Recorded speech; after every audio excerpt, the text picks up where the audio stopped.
two big things happened about a month ago, which caused the delay in the episodes for me. And those two things were, one was I had to eat it and hire a Omni Ads present marketing company.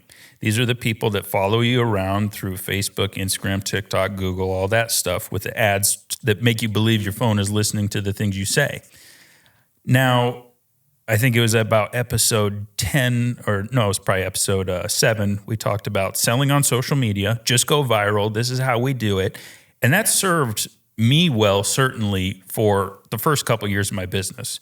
When you have low margins on a product, you cannot afford to spend $10, $12, $15 to acquire that sale or to acquire that customer. Well, now, as things progress, and I've been doing this for 3 years, essentially what happens is you need to know exactly how much you're going to sell almost every single day, or at least have a good average for the month. That way you can project inventory and things of that nature. And you get pretty wrapped up in the business. You don't really have time to, go shooting viral videos every day. It's taxing, it's time consuming. You guys know that. That's very obvious.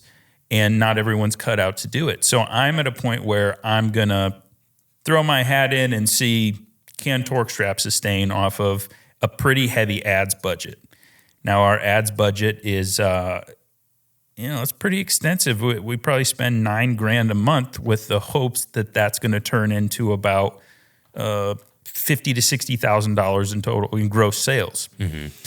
So, that's what the big thing was. I also hired an Amazon guy at the same time. Long story short, when you hire these people, they give you a laundry list of homework and honey-dos. Hey, your images suck. We need to optimize that. Hey, your website's sloppy. When people get on your website, they're confused. You guys need to clean that up.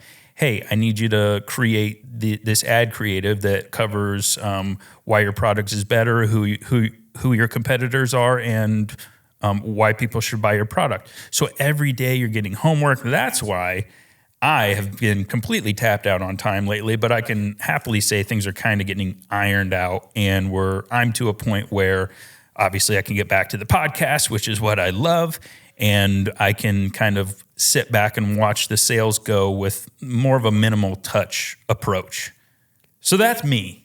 No, and let's touch on that. So $9,000 a month, that's a crap ton of money. Dude, it's a scary amount. It's a scary amount. I can't even, it's so much money.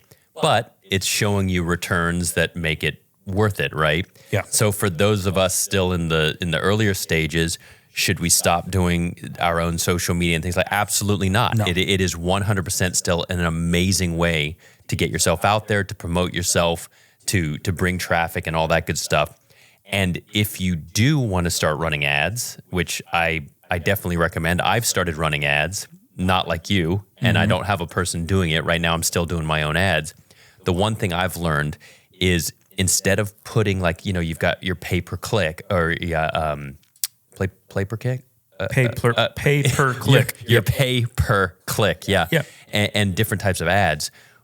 Spend less money, but run your ad longer, opposed to putting a ton of money into a 2-day ad. And the reason that from all those different people who've been doing it have told me that is you want to make sure that you saturate your audience fully. So if you're just doing I'm just going to blast this weekend with $100 a day or whatever it is, you're missing out on all those people who set down their phone and don't want to look at it, over the weekend or whatever it may be. Or they went to Hawaii. Or whatever it is. So you're better off spending less, spend your $20, $30 or whatever it may be a day. This is when you start getting into ads, you'll see that you can dictate how much you want to spend per day and all this stuff, and do it longer so you make sure that it starts getting into people's inboxes and social media, presence and things like that. So that's the one thing I've learned. So for us who aren't ready to spend $9,000, that's definitely a way to do it. I don't even know if I'm ready, man. Still every day I'm like, oh gosh, it does work. The numbers don't lie. Yeah. It's just, it's a hard pill to swallow for somebody who used to get his sales at no cost besides, 2 or 3 hours of my day to try to get a viral video at least once a week. Yeah. And for a long time I was doing that, but the weirdest thing happened. I kept going viral, but the sales slowed. A video that used to yield $4,000 in sales in a day might get $600 or $700. It just wasn't clicking the same, and I still haven't figured it out. But the best I can figure is, I've got around 200,000 followers total. The videos that I produce, they're all essentially the same. It's poking fun at ratchet straps. That's what works for me. It gets the audience going.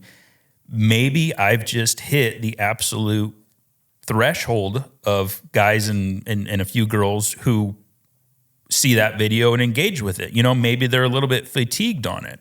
And that's when I decided maybe running ads would help me hit a more appropriate audience. And an appropriate audience it's ideally people that like to open up their wallet and buy things. That's one thing that your viral videos don't reach. Right. You're broadcasting to people who lay down in their bed at 11 at night after a long day and they want a quick laugh or they want to talk to a viral video, whatever it is. What I wasn't finding was the people that, think about this. If somebody said, hey, Marcus, I can target hoarders, people who are addicted to online shopping, of course you want to get your video in front of those people. That's great. Hey, Marcus, I want to target just 35-year-old men who own a business with 10 or less employees. Yeah, get my product in front of that guy. That's my ideal customer. That's the value that ads can bring you. Now, I don't want to say you can't do that, but I certainly can't do that on my own. And that's why I decided, okay, for at least a couple months, I'm going to go all in with this ads company and let them run their stuff. I told you guys the numbers. Those don't lie. How they go about it, it's all kind of wizardry. They show me. We have weekly meetings. What I can say is this. It is very complex. It takes a lot of back-end software to understand trends, patterns, blah, blah, blah. It's not as easy to track sales with the iOS 14 update or whatever that number was when Apple stopped sharing so much information and all the cookies enable and all that crap kind of came into play. There are still ways for these ad companies to strategically track behaviors, but it's very much more predictive based than like factual based. Like we predict that this audience is doing this because in the past they've done that.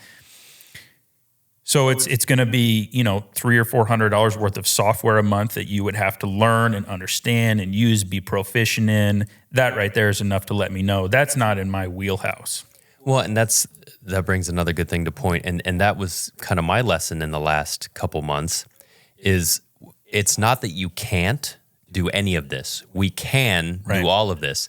It's that you shouldn't, and you start wearing too many hats. Yeah. And, you have a salesperson, you have a virtual assistant, you have quite a few different things that, people, I'm still working almost completely solo, and I'm kind of at my limit. Mm-hmm. I'm at my limit both physically, the ability, because I still have a job. I still have a job outside of this job. Right. And so when I'm gone, everything kind of comes to a halt, and that drives me nuts. Yeah. And I've been juggling with the idea of, do I just eat it and spend money and get somebody who's a badass who can kind of fill that gap and help me, or do I keep trying to save money and do this? I'm at the point where it is stupid for me to continue to try to just do things on my own, and I was never not open to that. It's just time to not be afraid to spend some money. Yes. And that's the end result is, or the end thing is just spend the money now, because it's going to snowball into something so much bigger, and you'll be bringing that money in before you know it at all. I hired, I think we've talked about Fiverr. Mm-hmm. It's a great place if you need graphics done or infographics or somebody to program something or pretty much anything. And people all over the world can bid, or you can just go in there and do it. And I have a guy doing infographics for me right now. He's for your Amazon, right? For my Amazon. Yeah. He's setting up my account. I set up my first account, And I've just branched off to doing 5 variations of my product, right? 5 same product, but just variations. And I just don't have the time to sit there and do 5 accounts. And this guy's banging it out. And it's an absolute reasonable thing. And whereas like I should just sit down and I should just spend 3 days sitting there and doing it. Could I? Yes. Should I? No.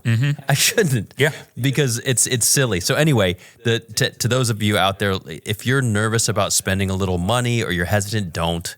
Spend the money, get it done now instead of, taking a month to do it yourself. You could already be up and running with whatever that is. And just a little bit of motivational stuff. I'm about it. You said you're 3 years into it. I must be about 1.5 years into it ish, and even less. And we both have the same little fulfillment on the website end of our fulfillment. They carry out our Shopify orders. Our Shopify orders, yes. That's correct. And she's been doing it a long time. She's been doing it like 10, 15 years or something like that. And she sees trends, she sees the ups and downs, and she looked at, I went to her and I'm like, I'm sorry, I know I'm not selling a whole lot on my website right now. She's like, no. She goes, it takes 2 years. Yeah. She goes, it takes 2 years almost minimum before you start seeing traction. So don't for a second get down that you're not blasting out the sales within. She's like, I know how it is. Yeah. I have a bunch of customers. Every single one of them is the same thing. Yeah. 2 years somewhere in there. Yeah, the customers come to her. They're hot to try. I have this new product. I'm excited, and I went viral last month. So like I'm a big client, and then things slow down, and then you get to that point where you're not really moving much. People know, they know. I just walked around SEMA. We talked to SEMA's a big automotive show in Las Vegas, SEMA Apex. We talked to 6 software companies, logistical companies, people who want to sell you software to optimize your shipping routes and blah, blah, blah.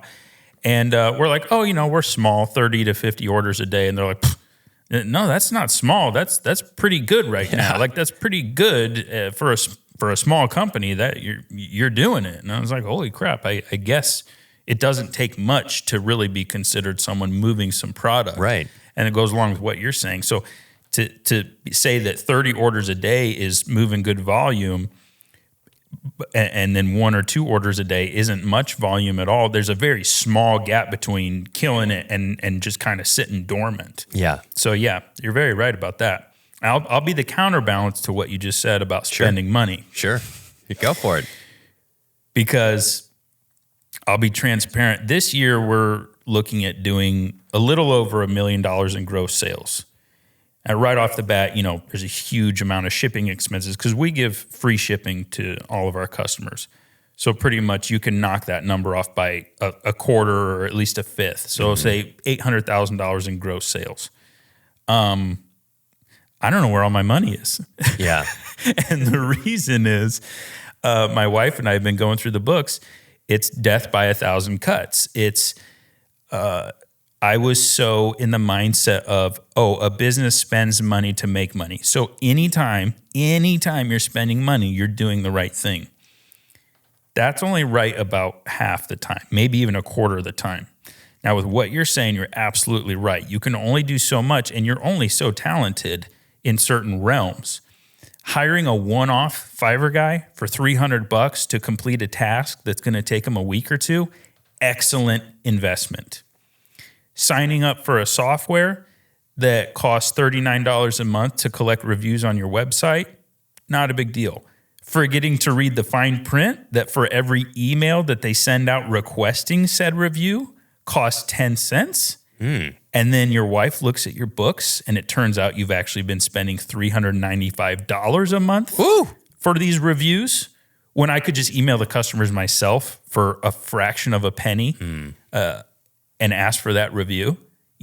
Trim in the fat. So don't get swept up in the money tornado of everything I spend is an investment. Yeah. Because there's so much that will add up, so much sneaky stuff. Oh yeah, and I definitely didn't mean, it's just don't compromise moving forward by not spending money. Yes. But I mean, that's one of your biggest lessons. You guys looking at your books and trimming all sorts of weird things is going to save you a fortune. Yeah. Your business is a cash eating monster at the 3-year mark. I can guarantee you, if you're starting a business, Marcus is starting off pretty conservatively, trying to do most of the things himself. As he gets into this addiction of having other people do stuff, first of all, that's awesome. I support it. But it will turn into a cash eating monster. I get it. Yeah. Because when you sell products, the reason you want a 50 to 60% margin, okay, you get it for $10, you want to sell it for $20 to $30. That's like a 50 to 60% margin roughly. It's not selfish. You know, somebody could look at that and be like, oh my God, you're getting that for 10 and you're selling it for 30. You're more than doubling your money. Dick, I am not even close to doubling my money. Yeah. Yes, on that transaction, my money has doubled, but I paid my ads guy $4 for that transaction. I paid my shipping lady $4 shipping and handling plus shipping fees on that transaction. All my back-end softwares add up to, you know, a penny for every transaction I do. Whatever it is, these things add up. So that's why we've always kind of preached, you know, watch your margins. That's why you need a margin. There's a big difference between product margin, which is buy it for 10, sell it for 30, and business margin, which is how much did it cost you all year to run. And at the end of the year, so my product, I have like usually between 50 and 60% margin. By the end of the year, if I'm lucky, our profit margin is like 5 to 10%.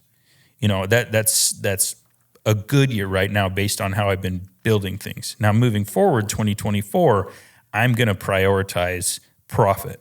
Every penny that comes into the business account that week, I'm going to stash away 5% and say, that is profit. That is my reward for doing this work. I'll pay myself a salary throughout the year. That's separate. But at the end of the year, I want there to be a chunk of change, 50, 80, 100 grand, whatever it is, to cash out and say, honey, this is why we do what we do. You know, let's go get that car cash, whatever it is. And that's very possible if you watch your pennies and you if you have a halfway decent product, it's very possible. I think it's also important to bring that up again. I think a lot of our listeners are probably people in the same boat as us who want to start a company or who don't think they do yet and want to invent something. But for those people who are always, it's the constant struggle on social media. It's like, oh, it's so expensive, or I wouldn't buy it for that, or I could make it for so much cheaper. People just, until you get into it and you start realizing that every little thing you have to pay for, every little thing that adds up to that. And like you said, I also offer free shipping, and that could be $5 or $6 out of the whatever it is. All these things, you're not killing it. No, like They just think you're making, you're overcharging and you're screwing. It's not about screwing. It's just about having the ability to even do this. And if you didn't have a certain price added, you would never, ever, ever be able to do this. Right. Yeah, you got to think about the ass kicking that a business owner is going to take. If I'm not making money, I'll just go get my job back at AT&T, and not get my ass kicked. And I'll make 80 grand a year. After taxes, it'll be 50 grand. And, I'll kiss my kids every night and sleep just fine. Well, and I want to add, let's be open again. So here's a good example. I'm doing a variation of my product where for dog leashes and for fitness, where I include a carabiner. And, you're like, oh, carabiners, how expensive can they be? Man, when you start getting into it, I'm using a 12 kilonewton, which is a very strong, it's like 2,680 pounds or something like that. I opted to not put a crappy little carabiner in there. It's aluminum, it's lightweight. I started going on Alibaba. I started looking to see how I could do it. I needed some sooner.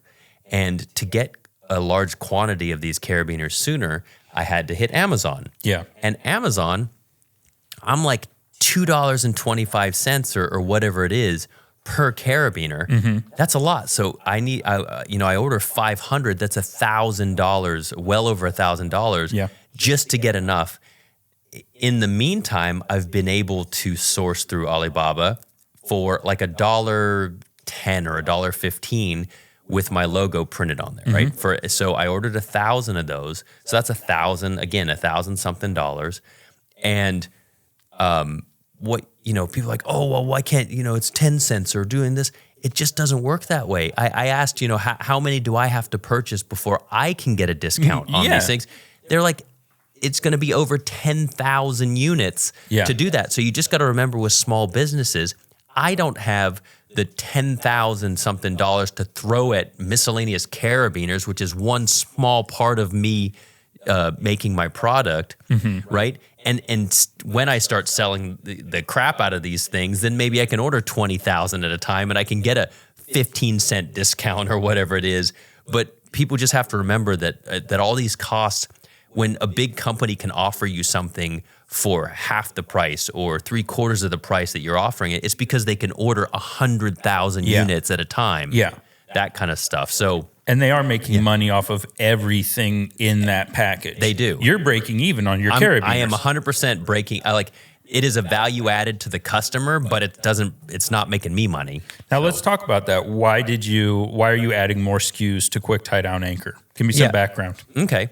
So I started out with my 2-pack, Yeah. and it's for docks, decks, trailers, and I had a focus on trailers just because I've owned a trailer. That was the original reason why I did it, to be able to strap cargo down in an easier way, anchor points anywhere I want. As I started to sell it, and this is something really cool for anybody out there who's invented something, people will find alternate uses to your product that you never thought about. And in my case, that is probably 10 times a bigger market, 1,000 times a bigger market than what I thought it would be. So for me, trailers, utility trailers, 50% of the first, couple hundred that I sold were women who were using them for exercise, like stretchy exercise bands on decks. There you go. So it's like, I call it like fresh air fitness. They just wanted to go outside. They were putting them down there. They were using them for exercise bands, resistance bands, stretching and stuff like that. And I'm like, holy moly. I did think about, using them for tying things down on decks. I already had that. But I didn't think about for fitness. Yeah. And the same thing, I got like 50% of my Amazon reviews are people like, this is great. We went to a dinner party and we used it for our dog leash. We just, snapped it into the deck. Yeah. Put the dog leash on. He's safe. We don't have to worry about him running off. And we didn't have to hook it onto a chair or, some weird place. Right. I mean, could you? Yes. Of course you can still find places, but it's like, it's easy. They bring it with them. It's super. And what happened with that is I'm like, okay, well, in order to hook a dog leash to it, you would need a carabiner, right? Something to attach my anchor to their leash. The same for the fitness. A lot of the fitness bands come with kind of like a click and carabiner. Some don't. Yeah. So I'm like, what I want to do is now include a carabiner in that version and put just one anchor instead of two, because for most people, if you have a dog, you're just going to need one anchor. Sure. And so that creates a variation of my product. Well, every time you create a variation, you need now a new SKU. And for something like Amazon, obviously they have to recognize it as a different product. So that got me into the whole world. And it's when people start telling you, the first thing somebody said to me was, that's a great idea. And yeah, you should offer like a 2-foot leash, a 2-foot dog leash. And I'm like, that's a great idea because it keeps you close and they're not running around the deck. Yeah. But as soon as that goes through your mind, what people don't understand is like, okay, so now I'm sourcing a 2-foot dog leash, which may exist and I can buy it already. Right. It may not, and I have to look for a manufacturer of that. Even if I do, now I have to get it. What color do I get it in? And then what's the minimum order quantity? What's the minimum order quantity? And then I now have to package it in with my packaging, which means I need new packaging because I just have a bag. Yeah. It's not going to fit in my bag. So now do I need to come up with some plastic thing? I don't want to use plastic. So, it's like, excuse me, your mind starts to go, it's really funny how when you didn't know, it's almost like, yeah, I have all these ideas. And then when you do know, people start throwing things at you. You're like, pew, pew. You're like, oh, wait, an idea. Yeah, you're like, that's a great idea. But wait. Like, I have to figure out 5 other things. Yeah. I was lucky enough that I can use most of what I have already. Yeah. But what I've done is I just ordered a bunch of new labels, SKU labels. Yeah. I think I used Uprint. If you don't know, there's a bunch of them out there. But Uprinting. Uprinting. Yeah. you printing, and I did 5 new versions of that. So I have the barcode on the back, and then I have the product name on the front. I bought one of those little like tagger things for clothes that you always see at like.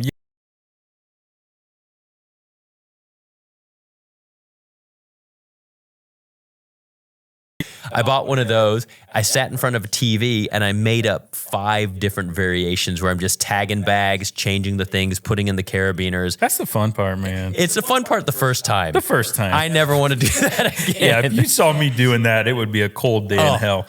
But I remember doing that stuff, kitting and labeling and packaging and, And here's my dilemma with that right now. Because I can do it myself and I had the time to at least jumpstart this first version, I'm like, I'll sit down and I'll do this. Well, that took me hours. Like it's hours to open a bag, pull out one thing, put in another thing, pull off the old tag, put on a new tag, and then box it, right? Mm-hmm. So those are the things.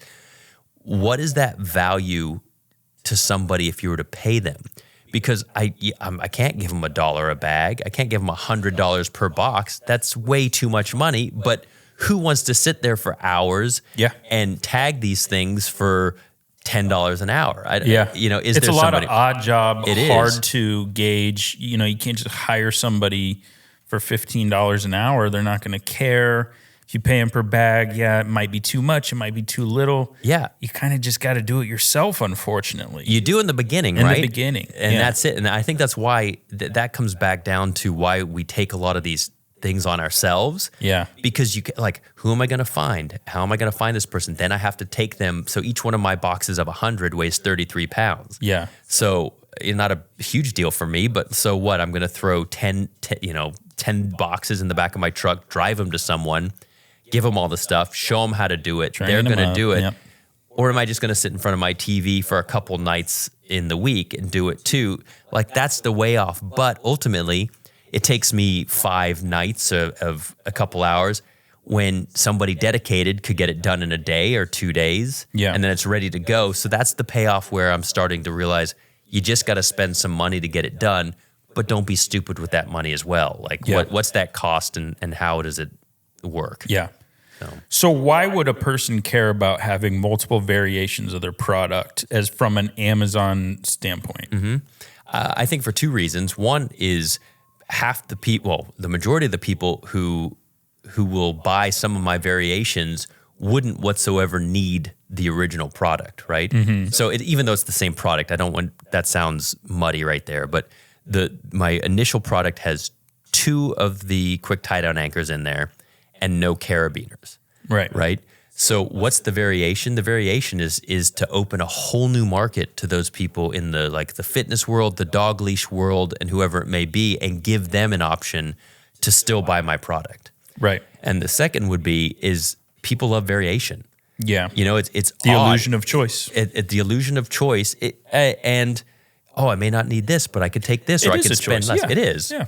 And I think that's it. And I'm also starting to offer 4-packs and 8-packs because the people who buy 2 4-packs, wouldn't they like to spend a little less money to buy the 4-pack? Of course they would. And I wanted to offer that from the beginning. Mm-hmm. I just couldn't. Mm-hmm. Yeah, and people don't understand that as well. It's like every time you offer something different, that means either getting the manufacturer to package it differently or receiving it and having a whole nother SKU setup, which means you have to send a whole separate set to Amazon. Yeah. So now you're managing 2 sets of inventory. It's a lot. Yeah, it's a lot.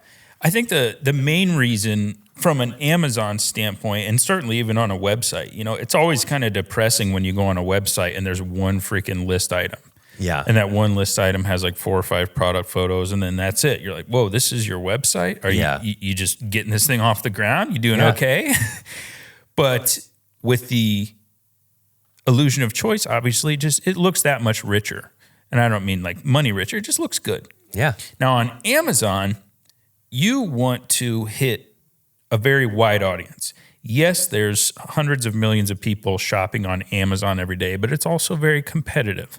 So the idea that you're going to put one product on Amazon, like these phony ass, I'll teach you FBA, this one product, this one stuffed animal is making this guy $50,000 a month. That's all crap. Okay. That's probably one of his 150 products. And it's just a plain lie. It's a bald-faced lie. bold-faced or bald-faced? Bold. Bold-faced lie. So what you want to have on Amazon is many different listings, and each of those listings is the language is completely catered to that specific audience. So your quick tie down anchor, that's your bedrock item. That's your keystone item where anything you need on a trailer, dock, or deck, we're going to take care of. The sky's the limit. Yeah. And I'm going to mention everything it can be used for. But then there's another listing that hyper focuses on the fitness guys and gals, outdoor fitness, exercise. It has all those keywords in there like enjoy the fresh breeze while you work out. Anything that could entice a customer and could eventually make you rank high enough on Amazon to show up in front of their eyeball.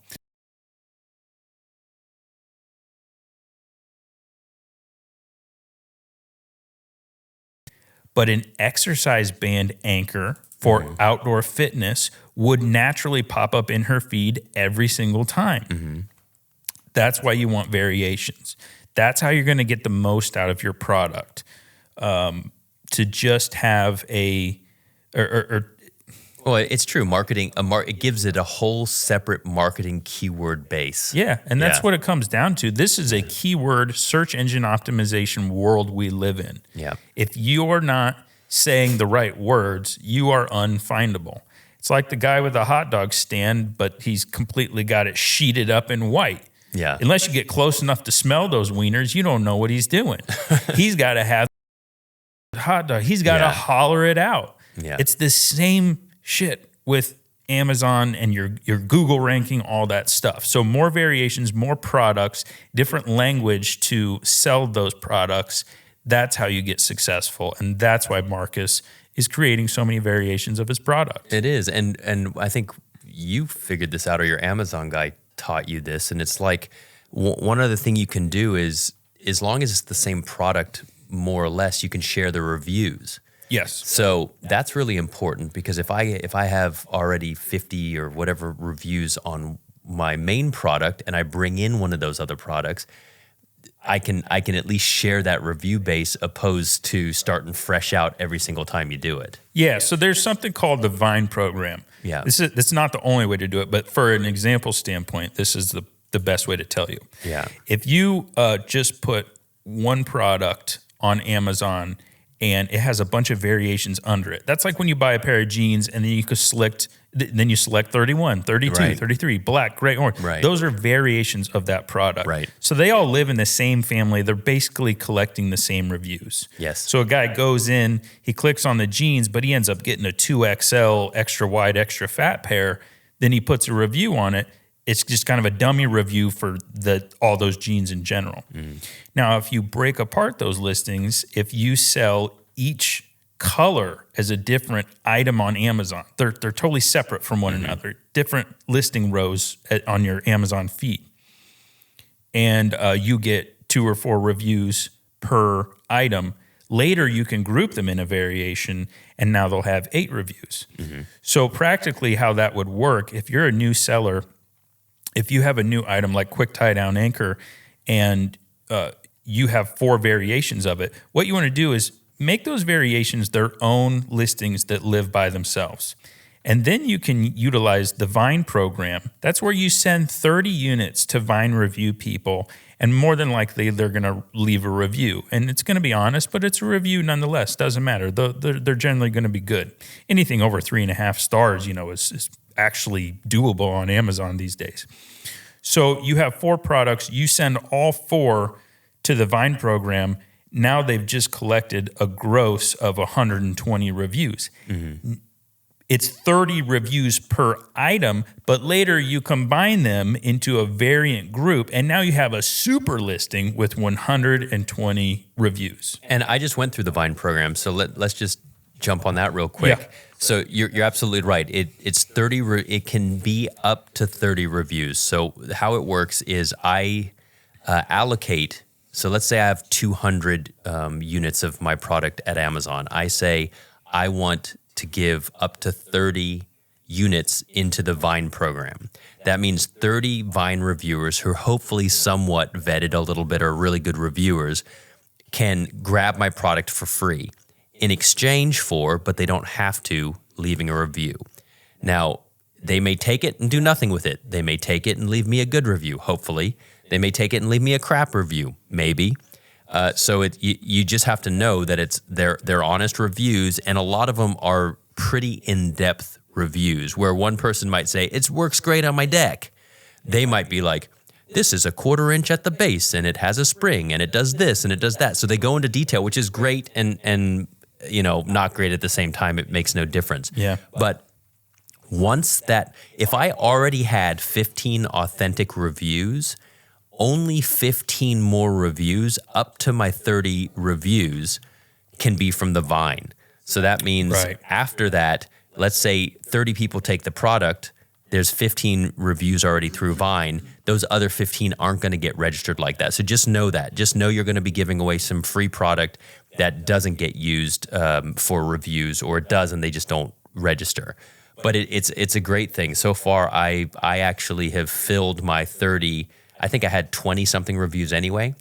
And yeah, I got some really good Vine reviews, and that's that. It added into it. Yeah.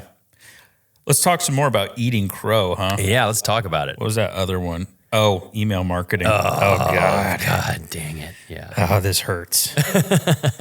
So I think in episode 10, we talked about whether or not to sell on Amazon or sell on your website. And the shit we were spewing that day was the only benefit to selling on your website is owning that customer for life and being able to email spam them for the rest of your life. Opinion then and our opinion now, or at least mine anyway, and I think you've kind of seen the fruits of the labor, is there is a lot of value in email marketing. And now I was against it before because I was going viral. Yeah. When you stop going viral, your back's in a corner. Yeah. And at some point, you'll make a deal with the devil. Email devil. The email devil. So I made a deal with the email devil. And I always knew that email marketing works. I thought it was moons over my scammy. I didn't like it. I'm not the kind of guy who would ever open an email. No. If there's an emoji in the headline, I know it's from some company. They're trying to give me 15% off. I'd rather eat glass than open that email. But there is a ton of people who love those emails. And it really doesn't matter what you say in those emails, as long as you're present. The idea is a customer should open their emails and they should see you at least every week, if not every day. Even if they're not opening, they're just seeing TorqueStrap says bungees are dangerous. TorqueStrap got patented, whatever it is. That all goes into brand recognition, which could eventually convert a sale. So that's one aspect of it. The other aspect of it is every time I send out an email, I make a minimum of $1,000. So, I mean, it doesn't take a mathematician to tell you that they work. Some are way better than others. We've had $3,000 emails. We've had $400 emails, but you can't deny that they do work. They don't annoy people so bad because people are numb to it. They're used to it. And they're just going to unsubscribe and move on with their life. Right. And when you have an email list over 1,000 people, you don't care if 5, 10, 15 people unsubscribed, whatever. It's water. I feel bad that I talk so much about email marketing before. I don't practice it daily. I kind of put my wife on that task so that I personally don't feel responsible for annoying people. And my wife is really good. She's really proficient with ChatGPT. She figures out how to give value to people. And it works. It's part of the quadfecta, if you will. You got to be on Facebook ads. You got to be on Amazon. You got to hit them with some emails. You got to do some organic posts, and you count on word of mouth too. There's about 5 big things. And if you're not hitting the email aspect of it, you're being lazy. You are, but let's just touch on one thing there, that the people who are going the Amazon route don't have access to emails to begin with. No. So this is a moot point. I have a Shopify account and I have an Amazon account. 95% of my sales are on Amazon. Yeah. So for me, there is no email marketing. There's not even an opportunity to do that. I'm not going to all of a sudden try to force people to my website just so I can get some email addresses to do that. So I think that's the big differentiation between also your situation and mine. I'm not going to change my plans solely to start getting emails, because Amazon's where my sales are at. That's where I can do my ads. In your case, you already had a really good email bank account because people were going to your website. Well, and that was intentional. I put a shitload of work into that website. And it's not something you can just flip a switch and be like, okay, now I direct to my website. Because your website isn't going to convert as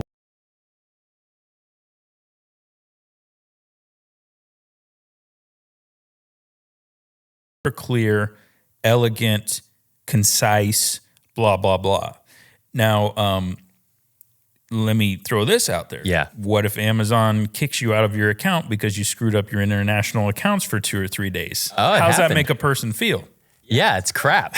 and I actually had sales on my website, funny enough, during that 5 days. Time. So, that's a good thing. Let me share that. Yeah. So here's something for all you people out there who have Amazon accounts. They were offering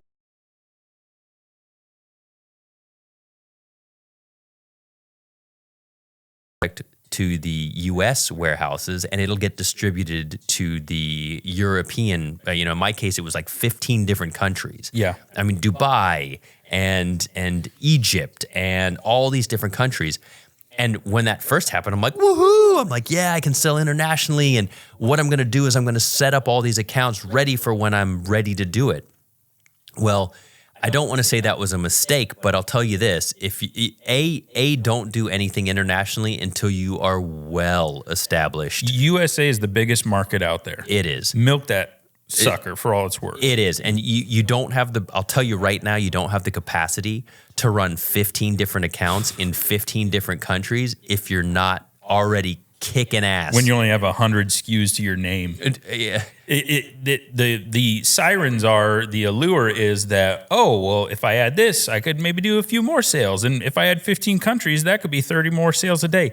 It doesn't work that way. It doesn't. And there's a lot of, right now, if something gets returned, it gets returned and I can have it shipped back to me. Yeah. Product in other countries, it doesn't work that way. So just stay away from other countries until you're super well established. But what happened to me is I was focused on, obviously, my U.S. account, and you have to fill out all these different pieces of paperwork for different tax forms or different registration forms for different countries. I had done all that, at least I thought. I was a couple months into it, and all these other countries are just sitting there. There's no product there. There's no real account. I'm not having to worry. Yeah. I wake up one morning, and it says, your U.S. account has been shut down, and you're in violation. And I lost my mind. I'm like, what the hell is going on? And there was no clear thing that said, you need to go here and fix this. It just kept saying you had, and then I looked and every single country was shut down. And I'm like, Jesus, what is going on? It's the end of the world. I call my rep. You have to set up a call. You do. So it was like a day and a half or 2 days had gone by. All my sales have stopped. Everything has stopped. I'm losing my mind. So I call the rep, and the rep's like, well, unfortunately, this isn't in the U.S. I can't do anything about it. And I'm like, I don't understand how. Anyway, so I finally traced it. It was one question on one form in my Saudi Arabia account that I wasn't even using. It had nothing to do with nothing, but because it was like unattended to, they shut your account down until you deal with it, and it shuts all my accounts down. So I lost 5 days. I had started a pretty decent momentum. Yeah. I lost 5 days where people couldn't buy my product on Amazon, and my account rep was like, don't feel bad. I have a customer who was selling $500,000. I forgot what it was. It was $500,000 a week. I don't give a crap about his 500,000. Like, I'm losing my. I'm going through something. Through something for my $100 a day or whatever, know. And so the lesson out there is don't bite off more than you can chew. Make sure it sounds great, and it probably is great down the road. It's not great right now. And Marcus isn't allowed to push buttons anymore. I don't get to touch buttons. Oh man, what a shit lesson, but it was necessary, and it's good because now you know what it is. And but what a hassle! They make it so hard to set up, and then they make it so easy to screw something up, and then so hard to unscrew it up. Yeah. And you feel like it's the end of the world when that happens. Like when your account is down, it is like, I'm done, I'm dead. This is life, and life is over. Yeah. It's not a good feeling. And look, I've been on Amazon on and off for 3 years. I've never had any big issues like that. So the reason I'm saying that is don't be scared. Oh, no, But don't. in the beginning, I heard a lot of these stories. Well, what if Amazon, what if your Instagram goes down and that's where you were going viral? So I beat it in my head early on to diversify. And I am pretty equally on everything that I do, apart from Walmart.com, but that's a whole different beast. But we sell about $1,000 to $2,000 a day on Amazon. We sell about $1,000 to $2,000 a day on Shopify. It's a pretty even split, and that's been pretty intentional. It's not something you can control, with the snap of a finger, but you can kind of see where the trends are going. And so I offer a little bit more on my website. I offer a little bit better price. There's some more videos. There's some more copy. I can get more on there. It's my website. I can do whatever I want to do.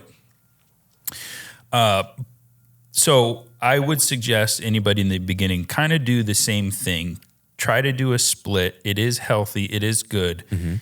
Because as things come up, you try to get loans later on in the business, and it's like, oh, what's your customer base? And it's like, well, we're on Amazon. We do awesome, but I don't have any customer base. There's no one I can reach out to and say, hey, do you want to buy more? That's not how Amazon works.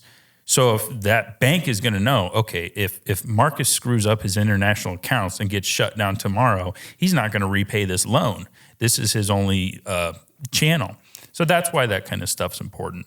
And you don't know that stuff until you start getting into it. So don't be afraid that this is a lot of information, and we're going through it just like you are. Yeah. We might be a little bit ahead. I mean, Grant's ahead of me, and I'm ahead of you, a lot of you. And it's you have an idea that seems rock solid one day, and then a week later, you're like, that was the dumbest idea ever. Like, it's okay. Like, that's the whole point of this thing, and you don't know until you try it. You really don't. No. You don't know where to spend your money until you learn. You don't know where you've overspent your money until something new pops up.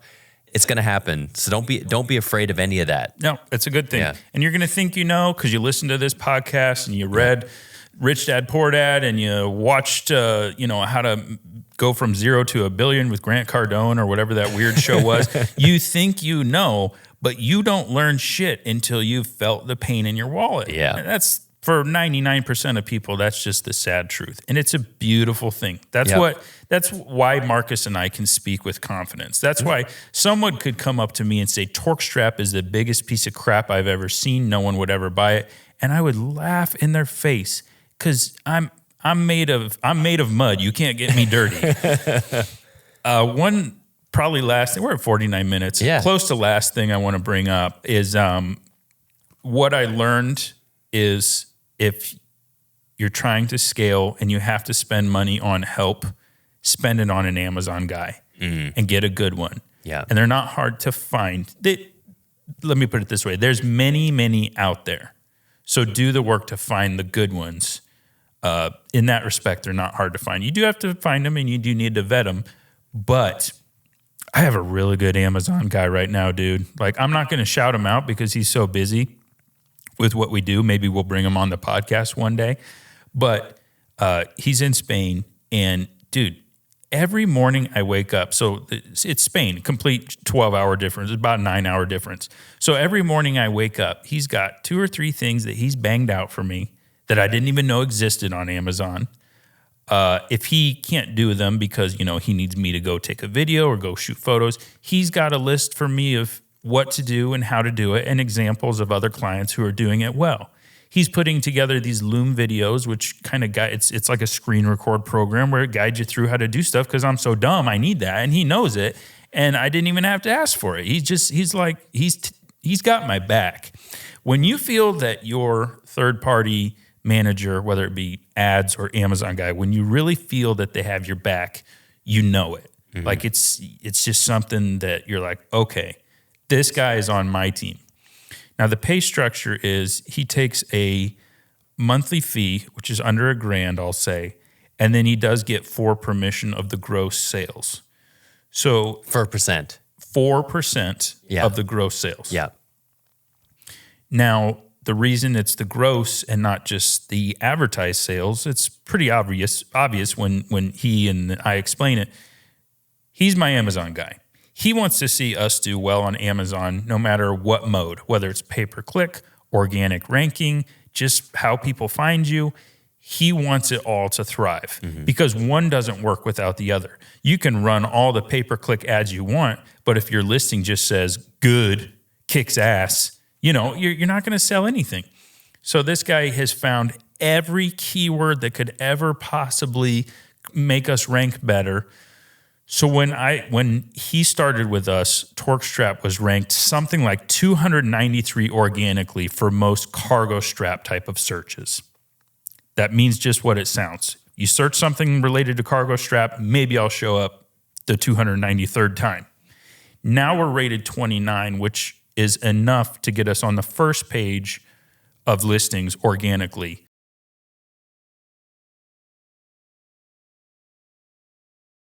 Through him caring about the keywords, the search engine optimization. He made me redo every single product photo on my thing, and I hated his guts. Every day, he's like, when are you going to get me image 2? When are you going to get me image 3? Let's rework image 3. Now that I see image 3, image 2 sucks again. So redo image 2. And and I never complained to him. I bitched. I yelled at my wife and kids. That's what you do as a business owner. So he's just, it's the kind of guy that he's got your back. So Amazon guy, look, you can often find ones that are overseas, therefore they don't charge as much, which is awesome. You can pay them USD a fair rate, and they're very happy with it. Amazon is Amazon. We were just joking the other day. A newborn baby runs an Amazon account. Like there are so many Amazon account managers out there. Don't settle for less than enough. You just got to search them out. And the way I would Google it is literally Amazon account manager, Amazon account services, Amazon pro sellers. You'll find people. The unfortunate truth is you want to go with someone small, someone niche, someone who has maybe 3 or 4 clients, and you're one of them. You don't really want to go with a big platform where they have a generic, like, here's our pricing sheet. We'll cover 12 SKUs for $395 a month. That is not going to be a catered experience. Well, and also you'll know quick enough, like you did, that somebody who's good and somebody who's vested, you're going to have to do a lot of homework. If you're not having to do anything and things are just kind of, then they're not really diving deep into your stuff. But every morning, like you said. Yeah. If they're giving you tasks, that's when you know things are good. When you have a guy and you're only getting one weekly meeting and that guy starts off the meeting by saying, okay, this is going to be a quick one, pump the brakes. Yeah. Because that's, it's 2023. These guys, these account managers, be it your Facebook ads guy or your Amazon guy, they have to be competitive. They have to provide value. My Amazon guy will hold my hand so much. He looks over my Walmart account now. He goes through customer service on Amazon. He, I don't know, so much stuff. He gets on my website and he's like, why isn't this optimized on the website too? Like, he cares. Yeah. Finding someone that cares. It is so rare. And if he's listening to this, I'm going to stop stroking his ego now. But that's my big takeaway is hire a good Amazon guy. They're going to double your sales in 30 days. There's no limit to how much they can grow your account. It is true. There are products. It is not uncommon for many, many products to do $1, $2, $5, $10 million a year in sales off of a few products. It is possible. You are not going to get there without an Amazon guy or girl. Yeah. Yeah. Optimizing is key. Yeah. Yep. Oh, that's good water. Well, should we wrap it up? I think we should. All right, cool. Well, listen, guys. This has been episode 20 of the Invent with Me podcast. I really want to thank you guys for joining us. We apologize for that break, but as you know, we're in the thick of it just like you are. So listen, if you're on YouTube, like, subscribe, follow the show on whatever platform you may be on. Remember, Marcus and I took the punches so that you don't have to. Take advantage of that, and we'll see you on the next one.